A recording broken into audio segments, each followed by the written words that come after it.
Afternoon, everyone. We had a great meeting with the president and a number of special guests there, and just wanted to share with you a couple of thoughts by way of update. Ever since the House passed the One Big Beautiful Bill and sent it to the Senate, we've had increasing momentum for this legislation. It's grown rapidly. We do have a great sense of urgency about getting this done. There are a number of reasons for that. In the few weeks since we passed our bill, we've witnessed a horrific anti-Semitic terrorist attack in Boulder. It was carried out by someone who was not supposed to be in our country. And we've had illegal alien agitators taking to the streets in the city of Los Angeles.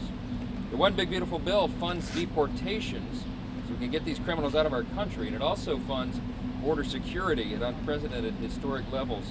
So President Trump's secured border will stay secure into the future. Meanwhile, the debt limit is rapidly approaching, and the expiration of the 2017 tax cuts gets closer and closer with each passing day. Despite the abundance of false narratives, the more the American people hear from us about the bill, the more they like it, because they understand that this is written for and geared towards hardworking Americans, the people who are really working their hardest to provide for their family and to make ends meet. This is going to give them extraordinary relief. And there's no daylight between myself and Leader Thune and with the White House team here to help deliver this relief for the American people who have suffered so greatly over the last 4 years. Republicans are going to do what we said we would do, and we will do it apparently without the Democrats' help. We're going to stop illegal immigration, restore American energy dominance, bring back common sense, keep taxes low for American workers and families, and get this economy going again while we restore peace through strength. And we have regulatory reform and all the other components of this bill that are going to help all boats rise. So we're really enthusiastic about it, as you know. We're very excited to get to the finish line, and we're very close. And the anticipation, the expectation, and the goal all along is to get it done by Independence Day, and I think we're on track to do that. So Mr. Speaker, field next to Chairman Jason Smith, the Ways and Means Committee. Thank you, Mr. Speaker. The One Big Beautiful Bill is the largest tax cut in U.S. history. It makes permanent all the expiring provisions of the 2017 successful Trump tax cuts. It provides no tax on tips, no tax on overtime, tax relief for seniors. It helps lower the rate for anything that's produced in the United States. These are win-win. The average family of four, if we don't pass this tax bill, will see a $1,700 tax increase. If we pass this tax bill, they will see a $1,300 decrease in taxes. The biggest winners within this bill are those single mothers with 2 kids that is a waitress, or the lineman that works overtime, or the firefighter who works overtime, or the senior who's an Uber driver. These are people who have been struggling under the Biden economy, and this will only make their lives easier to put food on their table, clothes on their backs, and gasoline in the car. Today we had really good conversation about a provision within the Big Beautiful Bill, and that was the Trump investment accounts. This is something that allows every single American born will have an investment account created, and it will not matter if you live on a city block or if you live on a county road. You're all going to have the same start, that you're connected to the economy of the United States. And if the economy of the United States grows, your investment account will grow. I'm happy to turn it over to Blake Moore. Thank you, Chairman Smith. Blake Moore. I'm a member of Jason Smith's committee, the Ways and Means Committee, and for over a year, I think I've done the most professionally gratifying thing, and be able to work on something that's going to provide so much economic growth opportunity for our nation. But what this bill doesn't get enough attention on is the family aspect of the One Big Beautiful Bill. The tax reconciliation bill is, I would say, probably the largest portion of this entire tax effort has been to support families. 2 provisions from that I'll briefly highlight and step back. The child tax credit in 2017, Republicans doubled.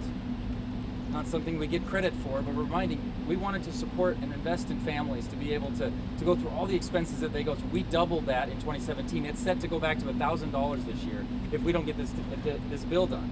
But not only are we making it $2,000, making it permanent, and indexing it to inflation, We're actually providing an enhancement to that to go up to $2,500 to be able to support families across the country. But we didn't just stop there.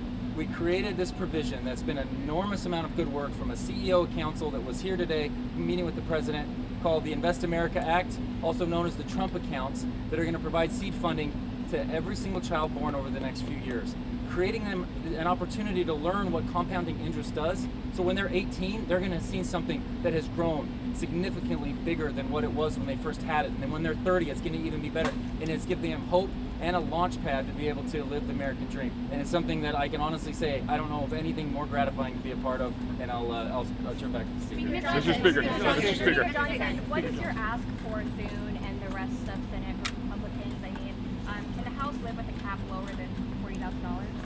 You mean on SALT? SALT. Well, I've asked them to modify it as little as possible because I've got a very delicate balance there, and it took us the better part of a year to negotiate that fix. And I understand that Republicans in the Senate are not in love with the idea of raising the SALT cap, and nor am I. I also come from a red state, but the reality is that we have a very diverse conference, and we have House Republicans from all over the country, and some of them come from these blue states. And this is a very important thing for their constituents, and we've got to give them something to take home and deliver. So that was a hard-fought a consensus that we found, and as is general with the bill overall, I just asked them to modify it as little as possible so we can get it done and get it to the president's desk. Mr. Speaker, Jordan Conrad's with the Gateway Pundit. A lot of people want to know, are we going to see consequences for these Democratic lawmakers who are inciting riots and violence in California and calling for insurrections across the nation? Yeah, it's a real concern. It's beneath any member of Congress. We should be supporting the rule of law and obviously upholding federal law. And that's what's being flouted in California, and it's a shame.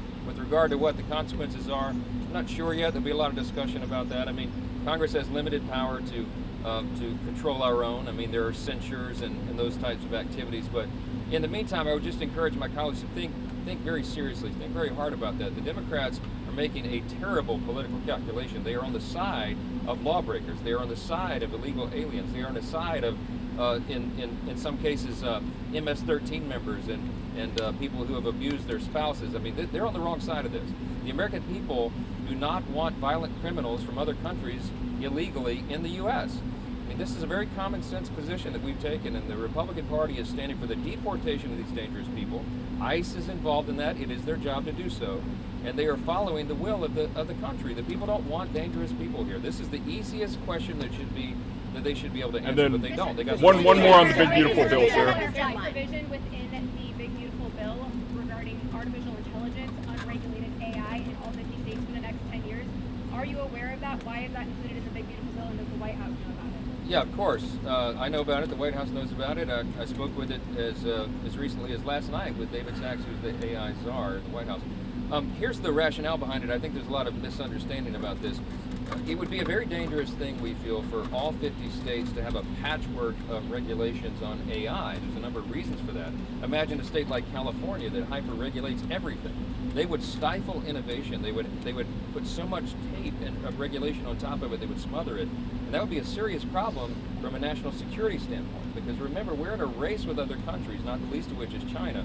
And if we hamper our own innovation and we make it too complicated to continue to develop, then China will overtake us, and that's a very dangerous situation. And look, there's a classified level of briefing on this that I wish everybody could hear, but you need to understand we're doing the responsible thing. Now, I don't know, at the end of the day, the Senate, of course, is looking at that provision to see about the scope and the duration of the pause, I would say.